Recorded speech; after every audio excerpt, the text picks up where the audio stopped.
Hello students, हम आ चुके हैं एक और नई वीडियो के साथ।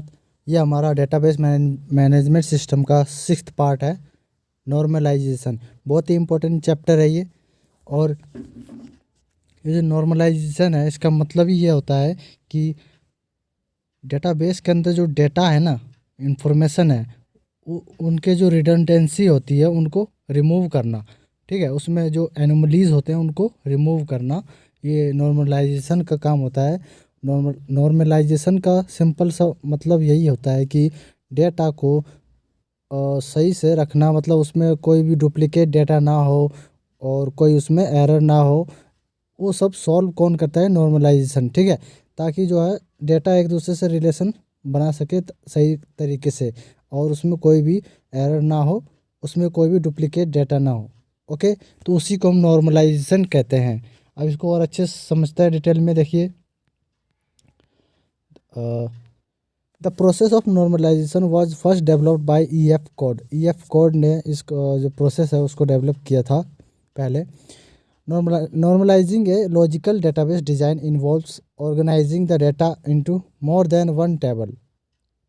कहने का मतलब है कि जो डेटा है ना एक टेबल के अंदर, उसमें कई सारे जो है रिपीटिशन हो रहे हैं डेटा का, तो उस वजह से उस डेटा को जो है दूसरे टेबल में ट्रांसफ़र कर दिया जा रहा है, ताकि जो रिपीटिशन ना हो और जो एनोमलीज है वो रिमूव हो सके, डेटा रिडंडेंसी है वो रिमूव हो सके। ओके, तो नॉर्मलाइजिंग का मतलब भी वही होता है कि वो एक लॉजिकल डेटाबेस डिज़ाइन तैयार करता है, जिसकी वजह से उसमें जो भी डेटा में जो भी रिडंडेंसी होता है, जो भी डुप्लीकेट डेटा होता है या फिर कोई एरर होता है, उसको हटा दिया जाता है, किसी दूसरे टेबल में डाल दिया जाता है, ताकि दोनों का टेबल जो है, दोनों का जो डेटा है वो अलग अलग हो सके।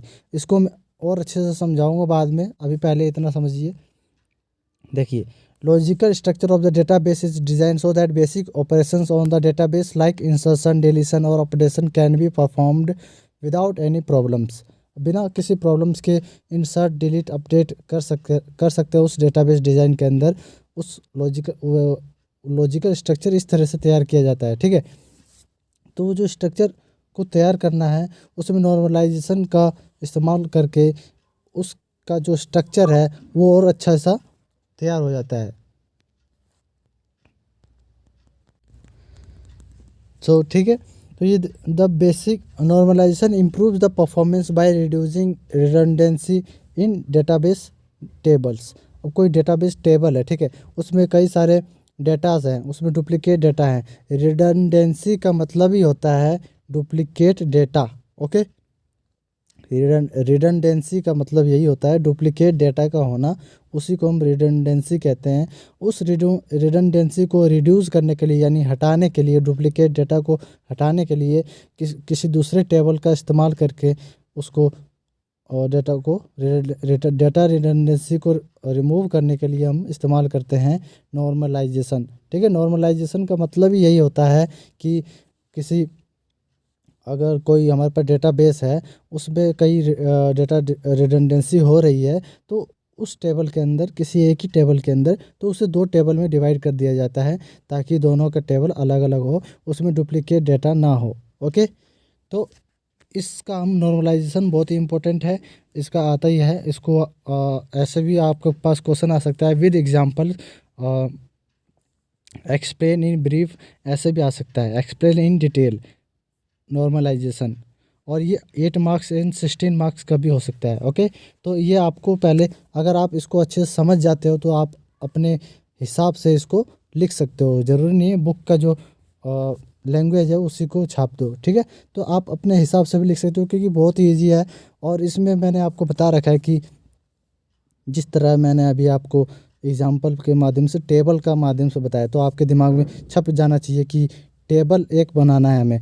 अगर आ जाता है नॉर्मल, व्हाट इज़ नॉर्मलाइजेशन, तो आपको सबसे पहले ये लिखना है कि नॉर्मलाइजेशन का मतलब यही होता है रिडंडेंसी को रिड्यूस करना और उसको किसी दूसरे टेबल में डिवाइड कर देना।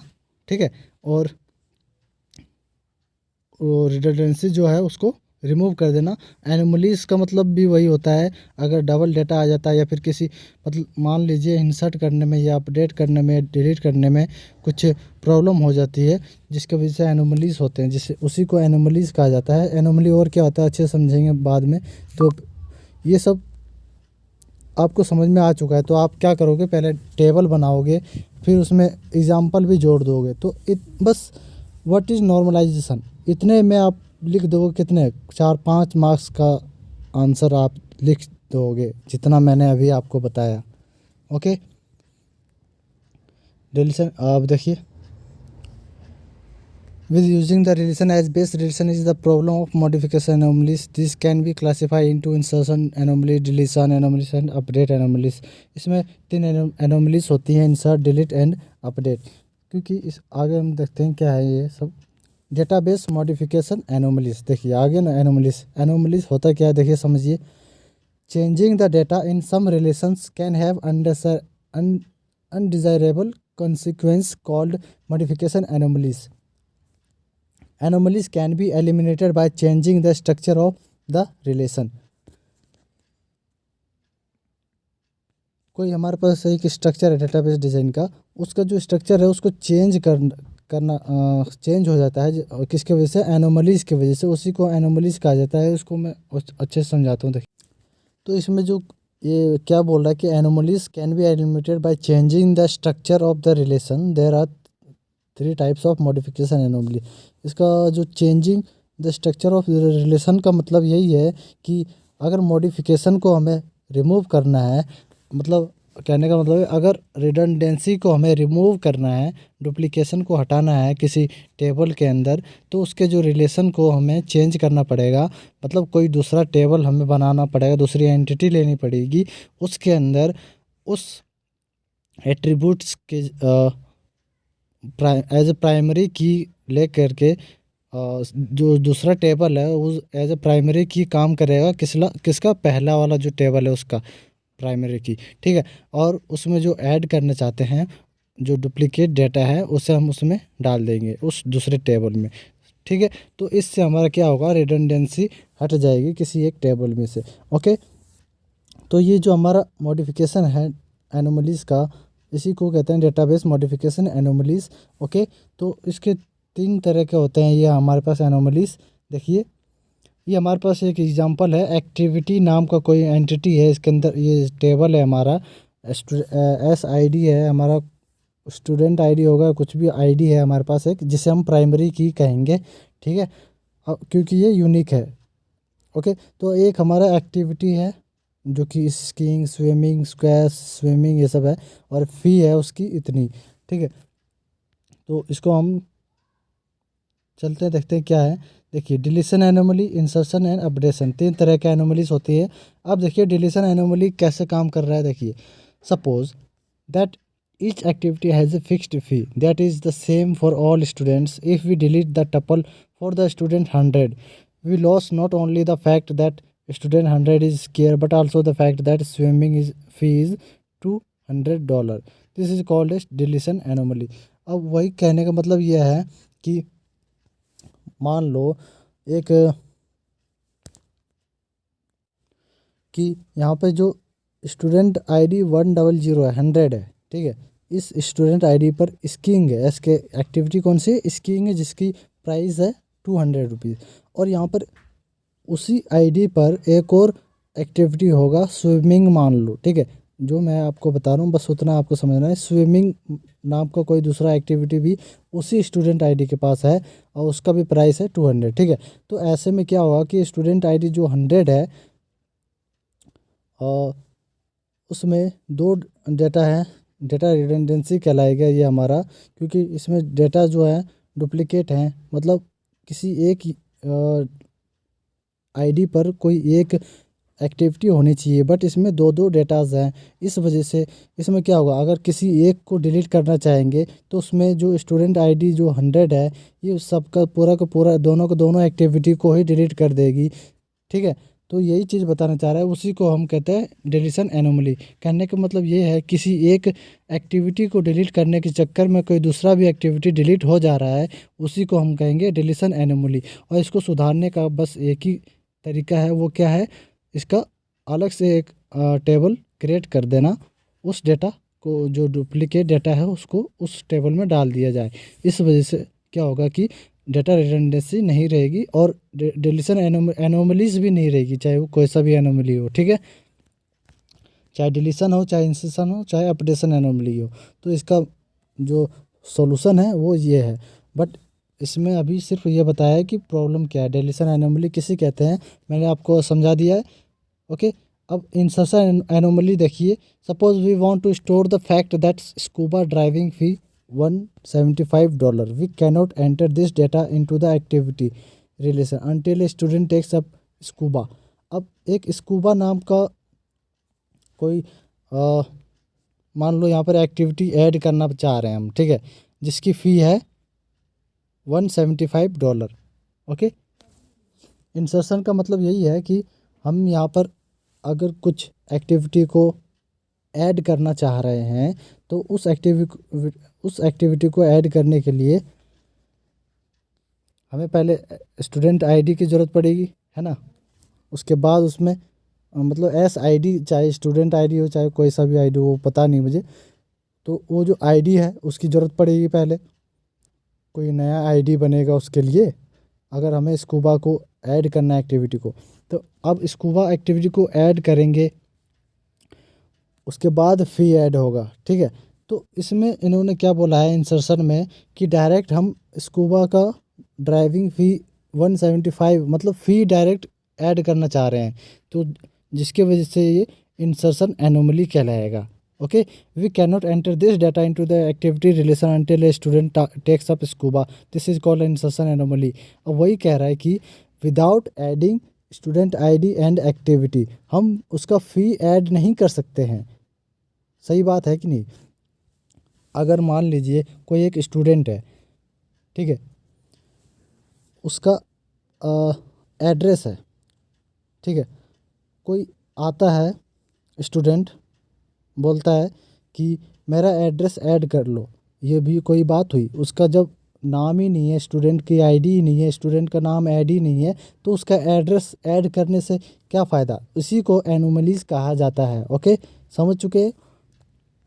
मतलब उस एड्रेस को ऐड करने से पहले हमें स्टूडेंट आईडी ऐड करना पड़ेगा एक्स्ट्रा, एंड उसका नाम, बाकी सब जो भी चीज़ें हैं, उसके बाद ही ना उसका एड्रेस ऐड होगा।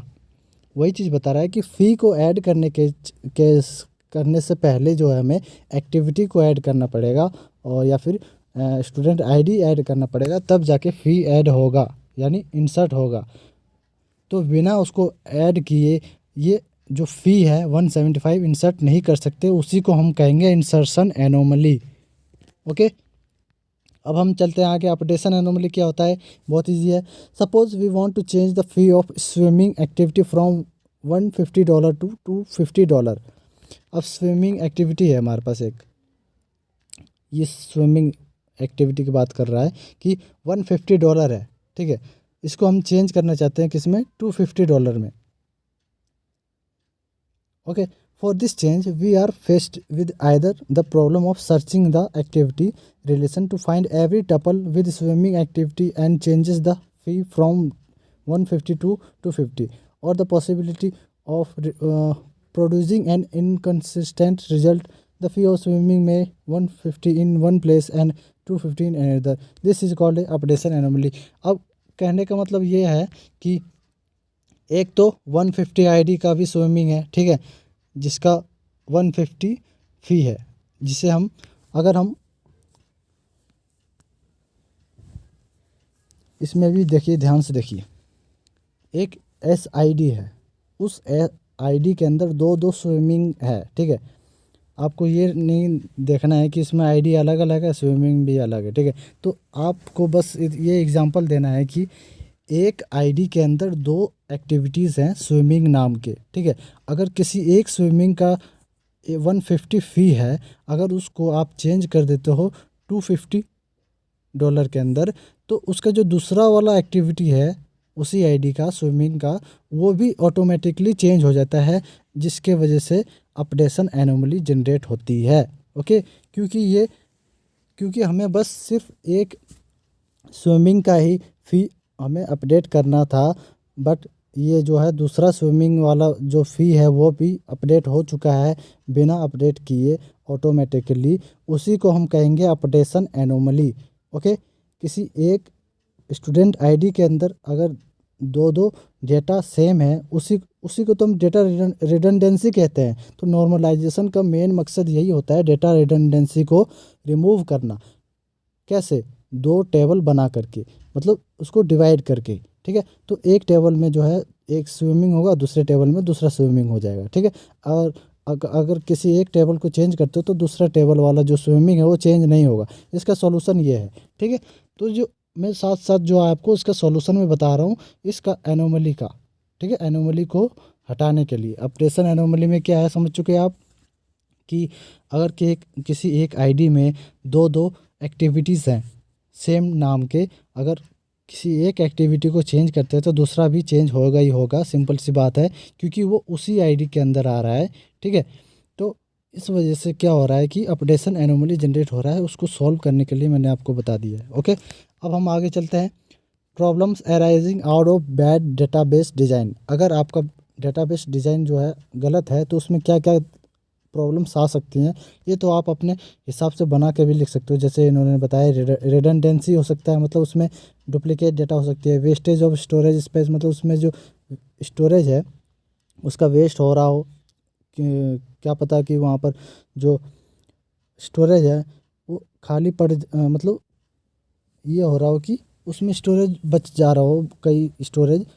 एंड ऐसा भी हो सकता है कि उसमें स्टोरेज फुल हो जा रहा हो, क्योंकि जो डेटा है डुप्लीकेट डेटा रिडंडेंसी के कारण वो स्टोरेज जो है फुल हो जा रहा है। उसी को कहते हैं वेस्टेज ऑफ स्टोरेज। ठीक है, अब मॉडिफिकेशन एनोमलीज, इसमें एनोमलीज भी आ सकते हैं। इंसर्ट डिलीट अपडेट में वही चीज़ एनोमली का मैंने आपको मतलब समझा दिया है। और इसमें इनकन्सिस्टेंसी प्रॉब्लम भी आ सकता है, मतलब लगातार वो चीज़ें काम ना करना।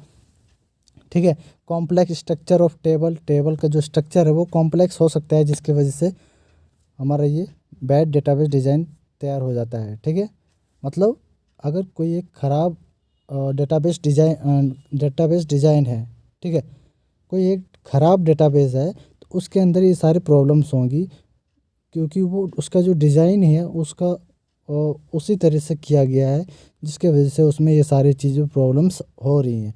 ठीक है, पुअर डेटा सिक्योरिटी, उसके अंदर कई सारी प्रॉब्लम होंगी, उसमें सिक्योरिटी भी प्रॉब्लम हो सकती है। इसमें आप अपने हिसाब से भी बना के लिख सकते हो कि उसमें इंसर्ट एनोमलीज है, अपडेशन एनोमली, डिलीशन एनोमली, ये अपने अलग अलग पॉइंट्स भी बना के लिख सकते हो। ठीक है, ज़रूरी नहीं है एक ही पॉइंट में सब कुछ लिखो। ओके, आपको नंबर बढ़ाने हैं तो ऐसे ही करना पड़ता है। अब चलते हैं आगे। डिकम्पोजिशन, ये वही चीज़ बता रहा है जो मैंने आपको सॉल्यूशन बताया उस प्रॉब्लम का। अगर एनोमली आता है उसको कैसे सॉल्व किया जाए, डिकम्पोजिशन के माध्यम से, जिसे कहते हैं डिवीज़न। ठीक है, आप जो है उसको डिवाइड कर दो, डिकम्पोज कर दो। जैसे one solution of database modification anomalies is decomposition. अगर एनोमलीज आती है तो उसको डिकम्पोजिशन करके उसका सॉल्यूशन निकाल सकते हैं। देखिए कैसे। Decomposition means divide a relation schema into many relation schema. वही चीज़ बता रहा है, एक स्ट्रक्चर, स्कीमा कैसे कहते हैं, स्ट्रक्चर। जैसे कोई एक एंटिटी है स्टूडेंट नाम का, जैसे अभी मैंने आपको बताया एक्टिविटी नाम का, ये एक्टिविटी एंटिटी नाम का ये हमारे पास टेबल है। ये क्या है, स्कीमा ही तो है। स्कीमा मतलब स्ट्रक्चर। इसका स्ट्रक्चर इस तरह से डिफाइन किया गया है कि इसमें ये सारे डेटाज होंगी। ठीक है, तो इसी को हम कहेंगे स्कीमा। अब हम आगे चलते हैं। Relation schema into many relation schemas. अब उस स्कीमा को जो है डिवाइड कर दो किसी दूसरे स्कीमा के अंदर। अब वही बात बता रहा है जो मैंने अभी आपको बताया। कोई एक टेबल है, उसके अंदर डबल डेटा है, रिडंडेंसी आ रही है, तो उसको दूसरे टेबल में डिवाइड कर दो और उसका जो रिडंडेंसी वाला जो पार्ट है उसमें दूसरे टेबल के अंदर डाल दो, यानी दूसरा स्कीमा के अंदर डाल दो, डिवाइड कर दो। उस स्कीमा को डिवाइड कर दो किसी दूसरे स्कीमा के अंदर। समझ गए। डिकम्पोजिशन इसी को कहा जाता है। Into many relation schemas, a decomposition of relation schema R by two schema से R1 एंड R2। जैसा मैंने अभी आपको बताया, एक एक्टिविटी नाम का ऊपर जो एग्जांपल है इसी को लेते हैं हम, एक्टिविटी है, ठीक है। ये हमारा पहला स्कीमा है, इसके अंदर ही सारे डेटा हैं, डुप्लीकेट डेटा, जिसे हम डेटा रिडंडेंसी कहते हैं, वो भी इसी के अंदर सारे डेटा पड़े हुए हैं, ठीक है। अब इसमें कई सारे insertion, deletion, updation, anomalies generate हो रहे हैं, जिसके वजह से हमें डिकम्पोजिशन रूल अप्लाई करना पड़ेगा, ठीक है। अब डिकम्पोजिशन रूल अप्लाई करने के लिए हमें पता है कि उसको डिवाइड कर देंगे हम, ठीक है। उसका जो स्कीमा है उसको डिवाइड कर देंगे, यानी एक्टिविटी नाम का जो एंटिटी है, इसका जो टेबल है, इसको डिवाइड करके इसका जो डुप्लीकेट डेटा है दूसरे वाले टेबल के अंदर, दूसरे वाले स्कीमा के अंदर डाल देंगे। ये है हमारा मेन मकसद, ओके। तो ये जो पहला वाला जो एक्टिविटी था उसको हम कोई नाम दे देंगे R1। दूसरा वाला जो एक्टिविटी होगा, अब कहने का मतलब ये है कि जो एक्टिविटी नाम का हमारे पास था ना एंटिटी टेबल, उसको हमने एक्ट मान ली, एक्ट में डिवाइड कर दिया, जिसमें वो जो डुप्लीकेट डेटा है रिमूव हो गया, ठीक है। अब जो डुप्लीकेट डेटा है वो रिमूव होके किसी दूसरे वाले टेबल के अंदर जिसका नाम था VT, ठीक है, इसको डिवाइड कर दिया ना, एक्टिविटी को एक्ट में और VT में डिवाइड कर दिया। तो एक्ट वाले में तो बिना डुप्लीकेट वाला रह गया, और जो डुप्लीकेट था उसको VT में डाल दिया, VT वाले टेबल के अंदर। और वो जो VT वाला टेबल है ना, उसमें एक्ट वाले का जो प्राइमरी की है वो ज़रूर होगा, ये ध्यान रखना है आपको। जैसे SID है, ठीक है, SID यूनिक होता है। अब ये SID जो है उस वाले में VT वाले जो टेबल है हमारा उसके अंदर ज़रूर पाया जाएगा, क्योंकि इसी के बेस पर ही तो हमारा जो है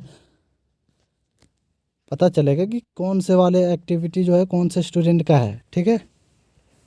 मैंने पहले भी आपको बता रखा है ये कैसे काम करता है। अब हम आगे चलते हैं। डिकम्पोजिशन आप अच्छे से समझ चुके हो क्या होता है। अब चलते हैं हम, देखिए इन्होंने बता रखा है एग्जाम्पल के माध्यम से, ऐसे भी आप बता सकते हो। You know that activity relation shown in figure 8.1 has modification anomaly. अब जो हमने ऊपर देखा था एक्टिविटी नाम का एक हमारे पास था टेबल, ऊपर देखा है ना अभी हमने एक्टिविटी, ये जिसका स्टूडेंट ID है, एक्टिविटी है एंड फी है, ओके। अब उसमें उसको कैसे डिवाइड कर दिया है, उसको एनोमलीज को हटाने के लिए देखिए, स्टूडेंट एक्ट नाम के एक एंटिटी में डिवाइड कर दिया और एक है एक्ट कॉस्ट नाम में, ठीक है। तो जो SID है और एक्टिविटी इसमें डाल दिया है इस टेबल के अंदर, स्टूडेंट एक्ट के अंदर। और जो उसका जो फ़ी है उसको इसमें देखिए इस दूसरे वाले टेबल के अंदर प्राइमरी की की तरह कौन काम कर रहा है, एक्टिविटी। जो पिछला जो एक्टिविटी था ये एज अ प्राइमरी की तरह काम कर रहा है, बट आप चाहो तो यहाँ पर SID भी लिख सकते हो, ठीक है। SID यहाँ पर लिख सकते हो एक्टिविटी के जगह पर, ओके। उस SID के अंदर आप ये फ़ी डाल सकते हो। समझ चुके हैं आप, दो टेबल बन गए हमारे, जिसकी वजह से हमारा ये जो भी डेटा रिडंडेंसी होगी उसमें वो हट जाएगी।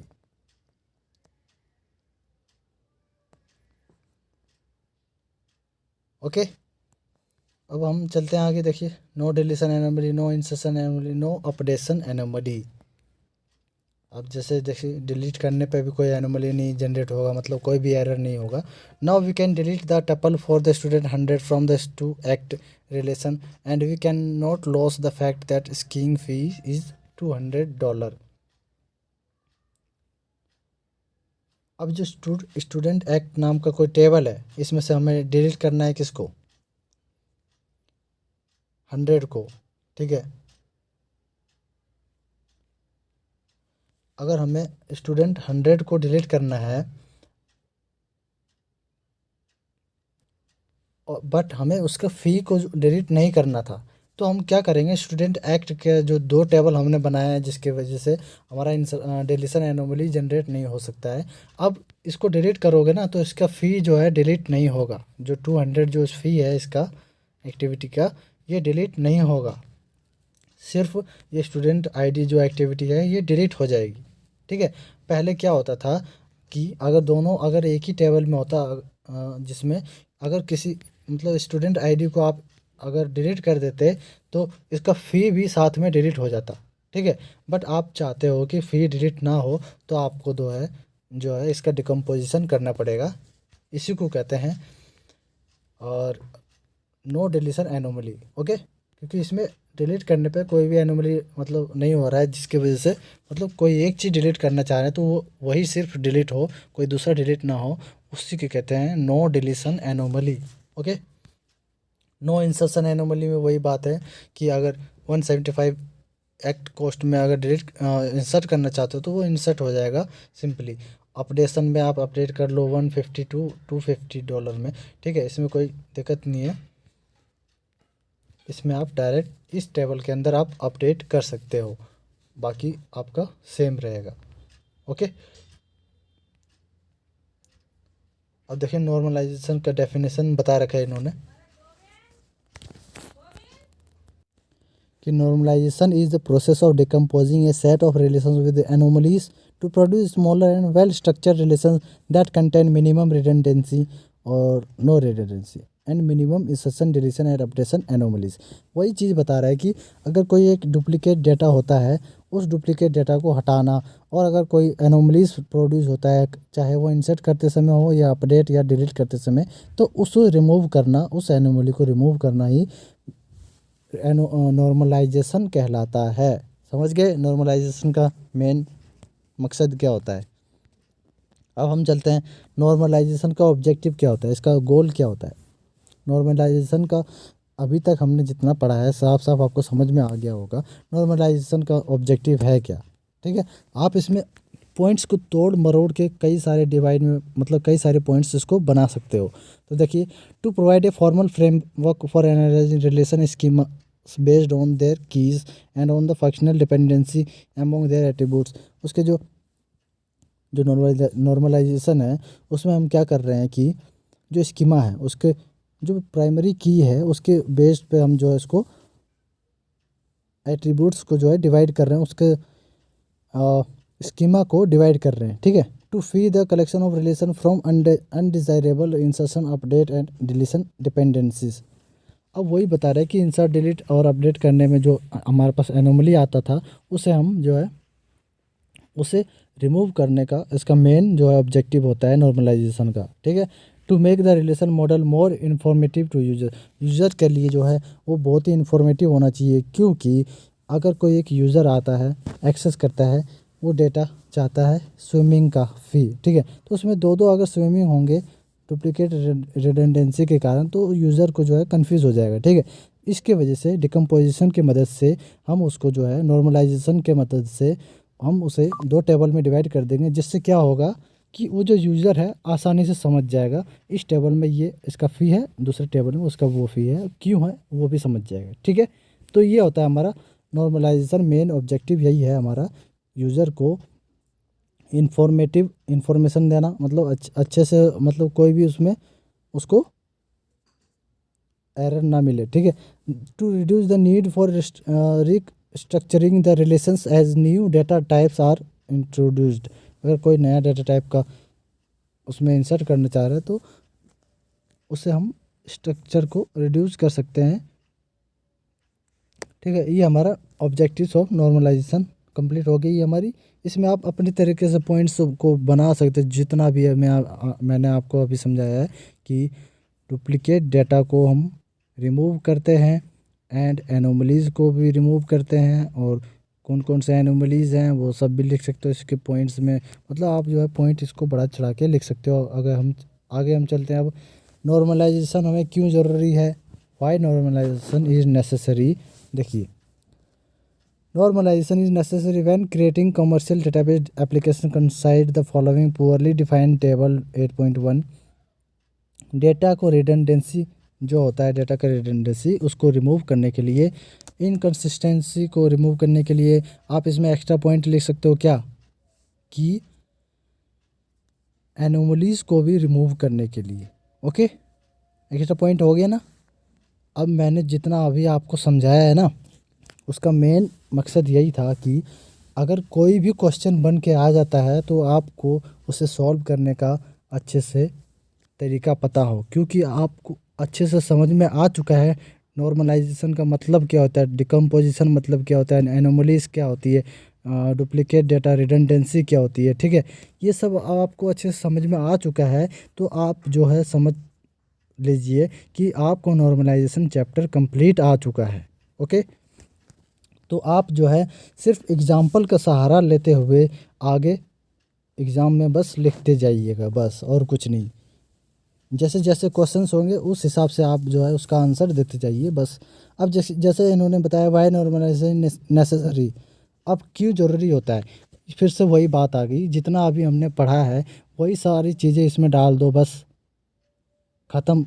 ये क्वेश्चन ही नहीं रहेगा, फिर पूरा का पूरा इसका आप जान चुके, आपको पता है क्यों ज़रूरी है हमारे पास, क्योंकि हमें रिडंडेंसी हटाना है, डिकम्पोजिशन करके हटाते हैं, उसमें नॉर्मलाइजेशन करना होता है हमें।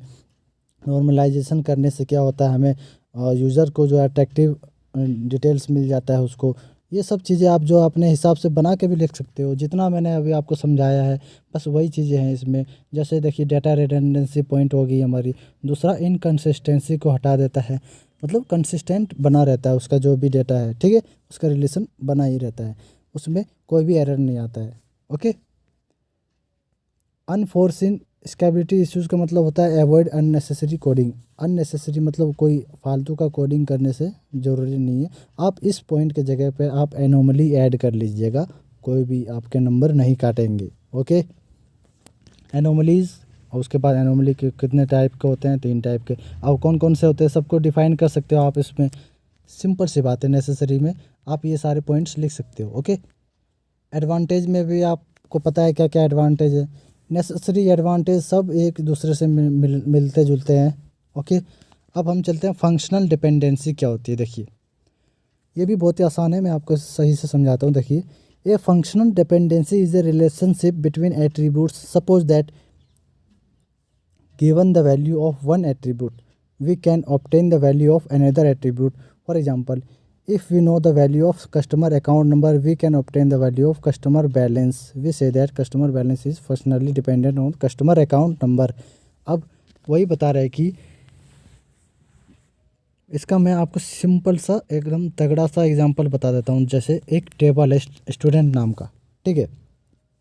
अब फंक्शनल डिपेंडेंसी से ये आप समझ जाना कि उसका जो वैल्यू है किस पर डिपेंड कर रही है। देखिए, अगर उस स्टूडेंट नाम के जो टेबल है ना, उस टेबल में कई सारे स्टूडेंट्स हैं, ठीक है। अगर आपको एक स्टूडेंट है, उस स्टूडेंट का एड्रेस था किसका, उस स्टूडेंट का एड्रेस मान लीजिए बिहार का रहने वाला है वो, ठीक है। आपको वो एड्रेस पता करना है, उस स्टूडेंट का नाम पता है आपको, ठीक है, नाम पता है, उसका एड्रेस भी पता है, उसका आईडी भी पता है आपको, ठीक है। आपने जैसे ही आईडी डाला, आईडी के वजह से आपको जो है उसका एड्रेस, उसका नाम जो है पता चल गया। मान लीजिए आपको जो है ना स्टूडेंट का जो ना एड्रेस नहीं पता था, आपको बस उसका नाम पता था, बट आप चाहते हो कि उसका एड्रेस मुझे पता चल जाए उस स्टूडेंट का। कोई पुलिस वाला है, मतलब उस स्टूडेंट ने कुछ गलत काम किया होगा जिसकी वजह से पुलिस वाला बोल रहा है कि मुझे उस स्टूडेंट का एड्रेस बताओ, ठीक है। तो पुलिस वाले ने बोला कि मुझे उस स्टूडेंट का एड्रेस बताओ।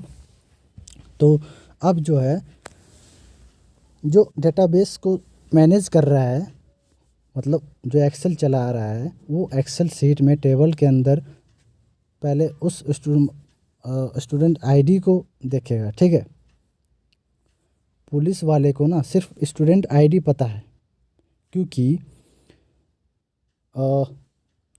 कैसे भी करके उस पुलिस वाले को जो उस स्टूडेंट के बारे में उसका आईडी पता चल गया, उसका आईडी जो है पता चल गया है। अब पुलिस वाले को सिर्फ उस स्टूडेंट का आईडी पता है, बट उस आईडी के आधार पर उसको वो जो एड्रेस है उसका वो नहीं पता है। तो वो डायरेक्ट जो कहाँ पे जाएगा, डेटाबेस मैनेजमेंट सिस्टम के पास जाएगा।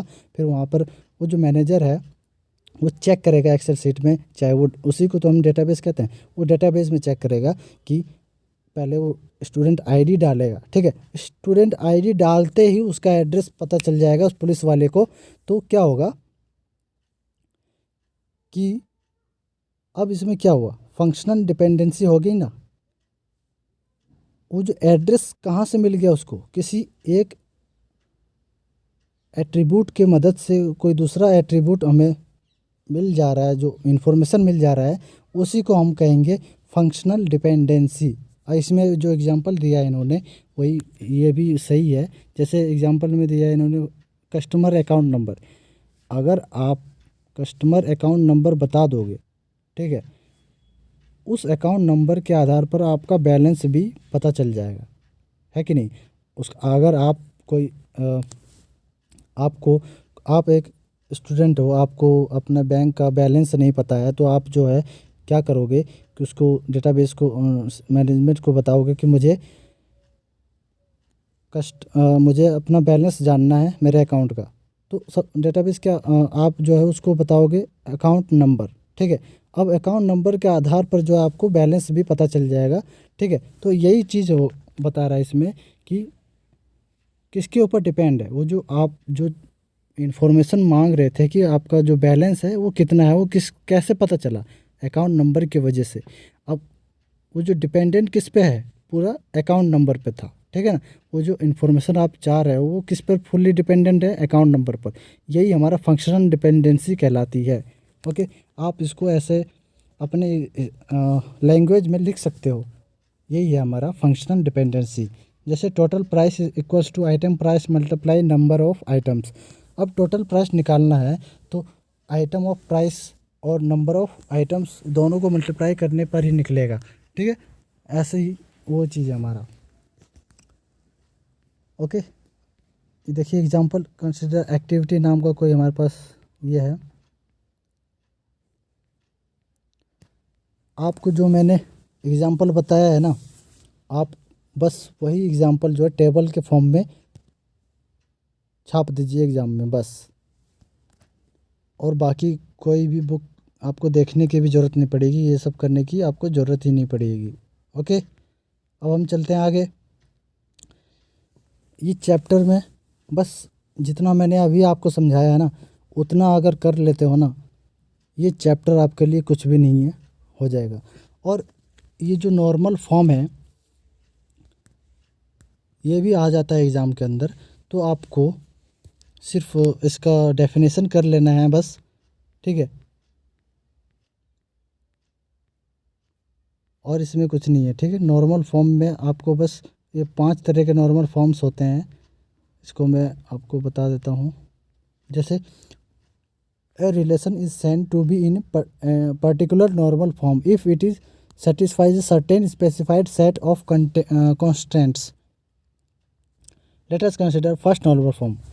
इसमें जो फर्स्ट नॉर्मल फॉर्म है वो देखिए उसका definition, a relation is said to be in first normal form if the value in the domain of each attribute of the relation are atomic. अगर जो हर एक एट्रीब्यूट के अंदर जो वैल्यू है वो एटॉमिक हो, कहने का मतलब है जैसे कहाँ क्या, हाँ ये देखिए एस आई डी क्या है, हमारा एट्रीब्यूट है ना। इसके अंदर 100 101 102 103 ये सब जो है वैल्यू है, ठीक है। इसी को तो वैल्यू कहते हैं। उस एट्रीब्यूट के अंदर जो वैल्यूज़ हो जो एटॉमिक हो, मतलब एक ही हो, एक से ज़्यादा ना हो। जैसे 100 है, 100 दोबारा आ रहा है नहीं आ रहा ना, तो ये हमारा एटॉमिक वैल्यू है, ठीक है। तो ये एस.आई.डी है, जो एट्रीब्यूट है वो उसकी जो वैल्यू हो वो एटॉमिक हो, उसी को हम कहेंगे फर्स्ट नॉर्मल फॉर्म। ओके, अब हम चलते हैं second normal form.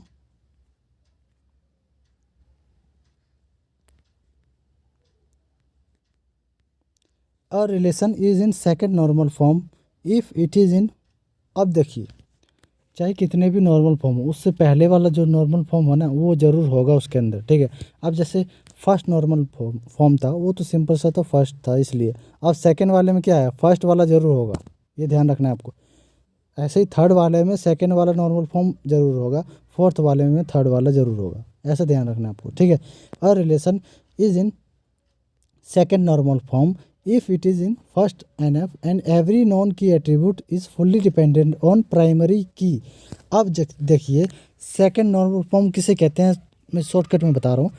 Second normal form उसे कहेंगे जिसमें फर्स्ट नॉर्मल फॉर्म इंक्लूड होगा और second normal form fully dependent होगा किस पर, प्राइमरी की पर।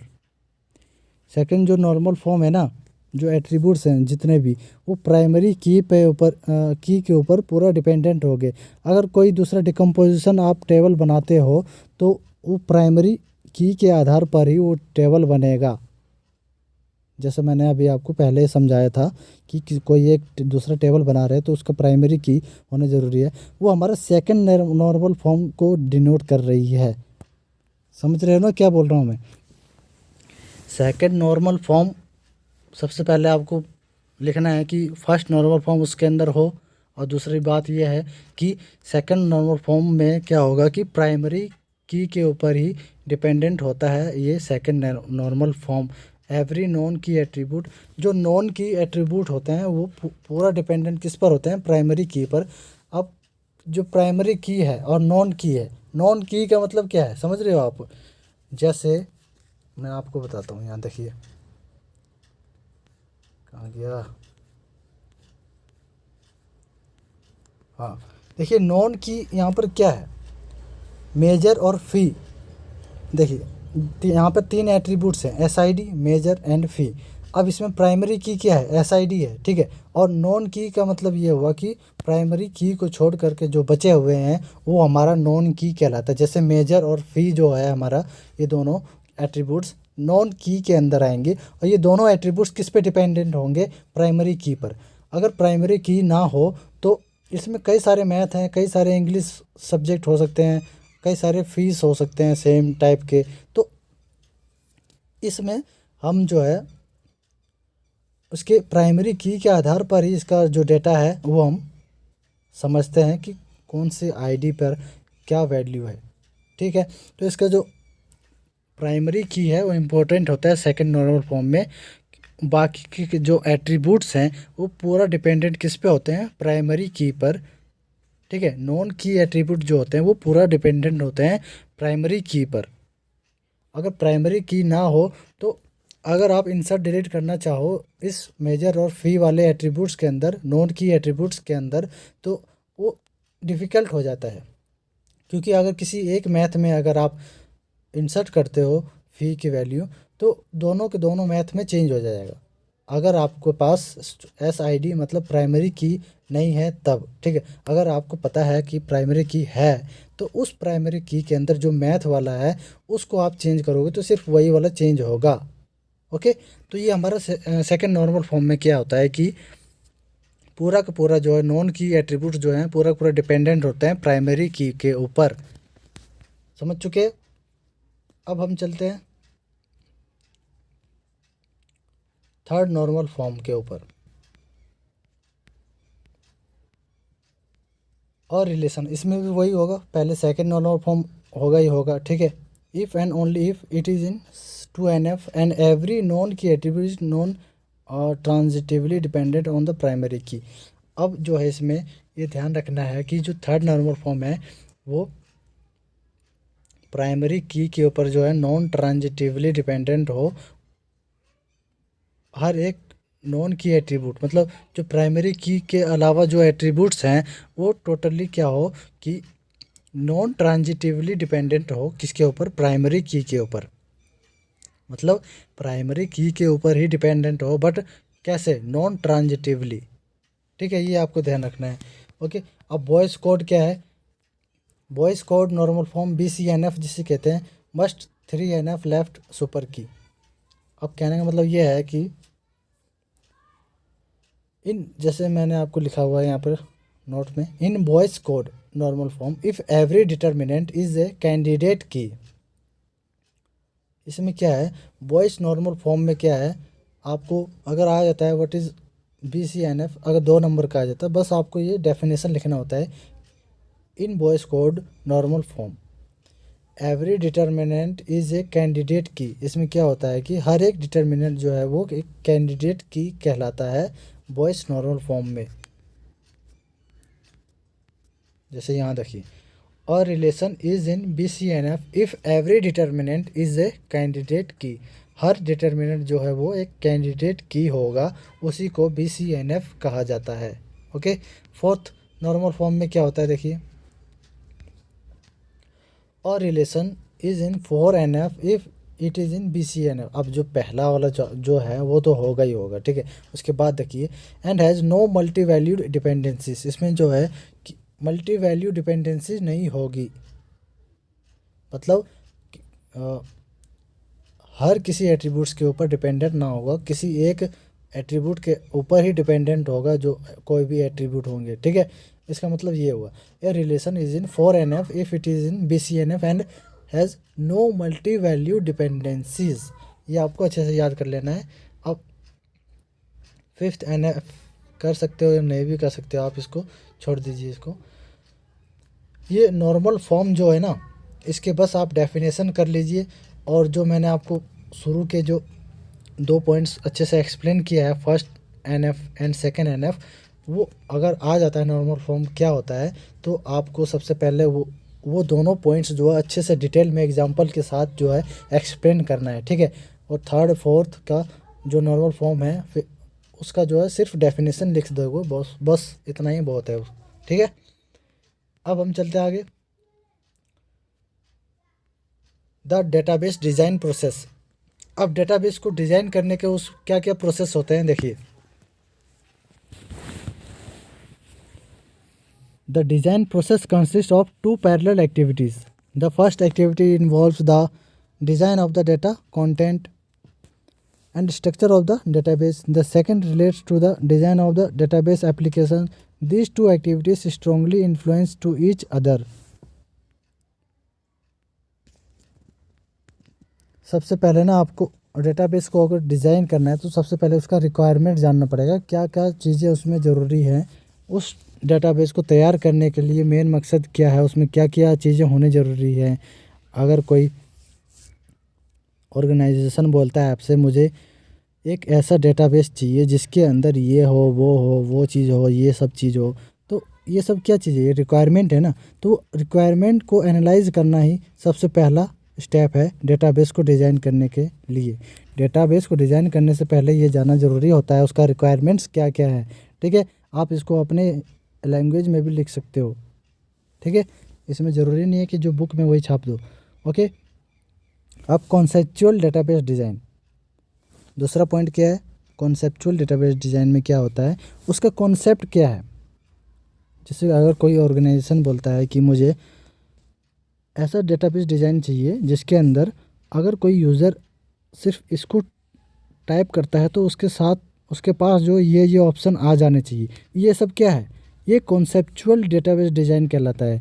कि उसके अंदर इस तरह का कॉन्सेप्ट लगाया गया है कि अगर वो यूज़र कुछ टाइप करता है तो उसके पास तुरंत जो है उसके पास ऑप्शंस आ जाते हैं, तो यूज़र को आसानी हो जाती है उसको समझने में, ठीक है। ये हमारा कॉन्सेप्ट लगाते हैं उसके अंदर डेटाबेस डिज़ाइन के अंदर, तभी जाके उस यूज़र को के लिए वो एक्सेस करना डेटा ईजी हो जाता है, okay. The goal of this phase is to produce a conceptual schema for the database that is independent of a specific DBMS। इसमें जो कॉन्सेप्चुअल और स्कीमा है इसके अंदर सारे पॉइंट्स से देखिए। The aim of conceptual schema design is complete understanding of the database structure. वही बता रहा है कि डेटाबेस का जो स्ट्रक्चर है वो पूरी तरह से अंडरस्टैंड करना, meaning in inter relationships and constants. This is best achieve by A DBMS independent high level data model. In later stage you can change the DBMS and design decisions without changing the DBMS independent conceptual schema.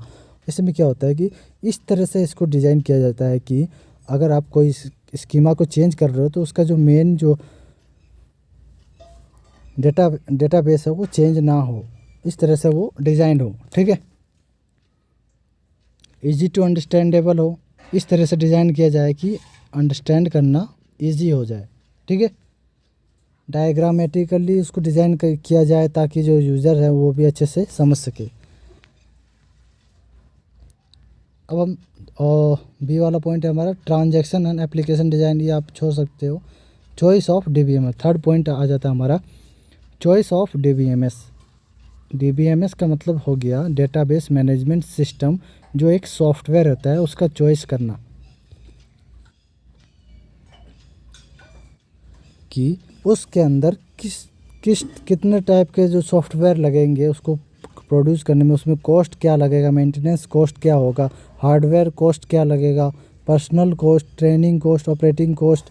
मतलब अगर आप वो software DBMS, क्योंकि database को design करने के लिए DBMS का भी डिज़ाइन करना ज़रूरी होता है, क्योंकि डेटाबेस के अंदर जो भी डेटा होगा उसको कौन एक्सेस करता है, सबसे पहले वो सॉफ्टवेयर ही तो एक्सेस करती है कि नहीं। तो जो एक्सेल है हमारा, ठीक है, एक्सेल हमारा एज ए सॉफ्टवेयर की तरह काम कर रहा है। एक्सेल के अंदर जो डेटा है वो क्या है, वो डेटा कहाँ पर है, डेटाबेस के अंदर है। उस डेटाबेस को एक्सेस करने के लिए हमें एक्सेल सॉफ्टवेयर की ज़रूरत पड़ रही है। उस सॉफ्टवेयर को के मैनेज करके हम जो उसमें डेटा एक्सेस कर रहे हैं, डेटा इंसर्ट भी कर सकते हैं। ठीक है, तो वो डीबीएमएस है उसका चॉइस करना कि उसको उसमें कितना ज़्यादा पैसा लग रहा है उस सॉफ्टवेयर को बनाने में, उसका मेंटेनेंस कॉस्ट क्या लग रहा है, और वो जो उसका जो अंडरस्टैंडेबल है वो कैसा है, ट्रेनिंग कॉस्ट क्या है, ऑपरेटिंग उस सिस्टम उसमें कितना ज़्यादा स्लो है, कितना ज़्यादा फास्ट है। ये सब चीज़ें आपको डीबीएमएस में चॉइस लाना पड़ेगा, मतलब चॉइस चूज़ करना पड़ेगा कि उसमें कैसी स्पीड होनी चाहिए, ये सब चीज़ें। ठीक है, और उस डीबीएमएस सॉफ्टवेयर के अंदर कैसे कैसे टूल्स होने चाहिए, helping tools and other tools for the users के लिए उस सॉफ्टवेयर के अंदर ऐसे ऐसे टूल्स होने चाहिए जो इजी हो जाए उस यूज़र के लिए, ताकि डेटा को आसानी से एक्सेस कर सके और इंसर्ट डिलीट कुछ भी कर सके। ठीक है, अब एक आता है लॉजिकल डेटाबेस डिज़ाइन। ये भी वही होता है कॉन्सेप्चुअल स्कीमा जिसे कहते हैं हम, an external schema in data model system independent mapping designing schema for specific DBMS. ये वही कॉन्सेप्चुअल डेटाबेस डिज़ाइन जो होता है हमारा, वही उसी को हम लॉजिकल डेटाबेस डिज़ाइन कहते हैं। ठीक है, तो अब जो मैंने अभी आपको कॉन्सेप्चुअल बताया ऊपर, बस वही आपको करना है, कॉन्सेप्चुअल डेटाबेस डिज़ाइन। ओके, अब हम चलते हैं physical database design. Physical database design में क्या है कि इसमें आपको कितने कौन सा हार्डवेयर की ज़रूरत पड़ेगी, मतलब कितने स्टोरेज की ज़रूरत पड़ेगी, ये सब चीज़ें होती हैं। अगर आपको एक डेटाबेस तैयार करना है तो उसमें आपको पास मेमोरी या हार्ड डिस्क होना ज़रूरी है। अगर कोई इन्फॉर्मेशन स्टोर करेगा तो वो उसी में करेगा ना। तो फिजिकल डेटाबेस में यही होता है कि फिज़िकल मेमोरी होगा जिसके अंदर उसमें इस तरह से डिज़ाइन किया जाएगा कि उसका जो डेटा है एक्सेस करना, वो इंसर्ट करना आसानी से हो सके। उसके अंदर response time, space utilization, throughput, ये सब जो है उसमें आसानी से इम्प्लीमेंट हो सके। बस यही सब है इसके अंदर। ठीक है, डेटाबेस को अगर डिज़ाइन करना है तो ये सब चीज़ें होनी ज़रूरी है। फिजिकल डेटाबेस डिज़ाइन होना चाहिए, कॉन्सेप्चुअल होना चाहिए, एंड डीबीएमएस सॉफ्टवेयर का चॉइस होना चाहिए। ओके, बस यही है इसके अंदर। और हमारे पास रिक्वायरमेंट्स क्या क्या हैं वो सब होनी चाहिए। ये पॉइंट्स है, बस इसको आप तोड़ मरोड़ करके अपनी लैंग्वेज में लिख सकते हो, कोई भी आपके नंबर नहीं काटेगा।